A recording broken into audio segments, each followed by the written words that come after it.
As leaders in government, business, and society, we bear a particular responsibility to rebuild trust in how we assume our own role as trustees.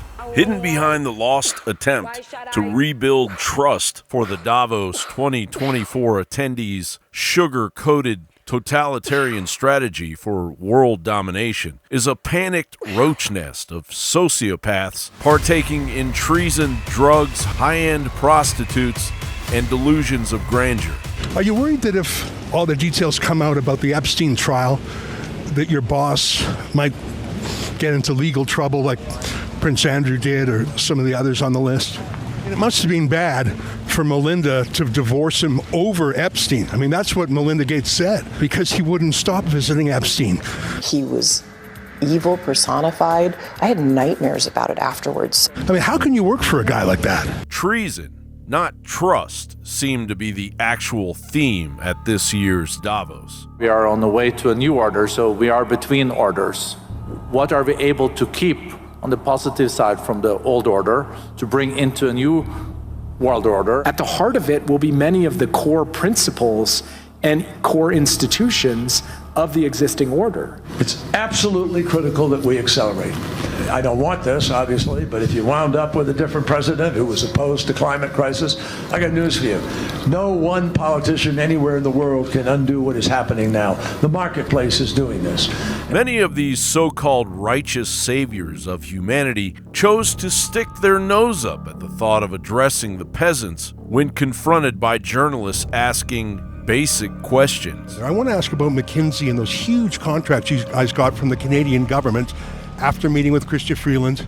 Oh, don't run away. Don't run away. Why don't you want to talk about your contract with Canadian taxpayers? I mean, surely you believe in transparency. What are your plans going forward? Not going to talk about it right now here. Are you pulling back from it the same way BlackRock is? No. And why don't we just set this up formally? But no, we're not pulling back from it. Are you worried about misinformation and disinformation? That's been a big focus of the World Economic Forum this year. Do you agree with that? You don't have enough credentials to go up there, apparently. But what about the forcible nature that so many people were forced to take the jab or lose their job? Well, what I'd like to actually just say within this is that we're certainly proud of the efforts that collectively that the healthcare sector made. Right, and I know that, and I'm not disputing that. But I think that if you'd like to discuss any of this further, that you can certainly be in contact with our media relations group, and they'd be happy to get in touch with you on it, okay? I don't think they would be happy to get in touch with me. I'm asking you about the forcible nature, that if they weren't forced to take your medicine against their will, they'd be fired. I need to go on this, but what I would say is that all of this comes down to local decisions that are made by countries. Local decisions? I think you profited by it. Dr. Tedros, how you doing? Do you think you did well in COVID, and if you're going to do as well in disease X? What is disease X? Mr. Tedros, what is disease X? And when is China going to release it?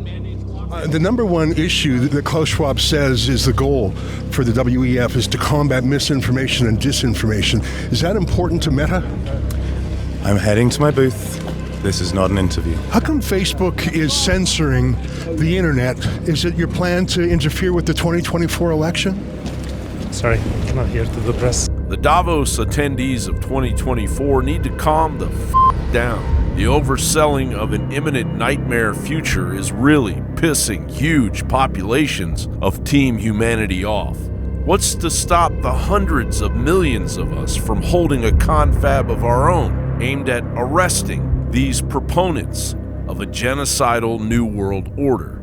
53 years after the WEF was founded, they have 75 million children working in their supply chains. The problem is that many of these companies have business models that have actually increased misery, hunger, malnutrition, and child labor. The kind of person who will come into the next conservative administration is going to be governed by one principle, and that is destroying the grasp that political elites and unelected technocrats have over the average person. We're going to change, instead of using a needle, to use a little patch. So the pandemic really highlighted that we've been underinvested in those innovations.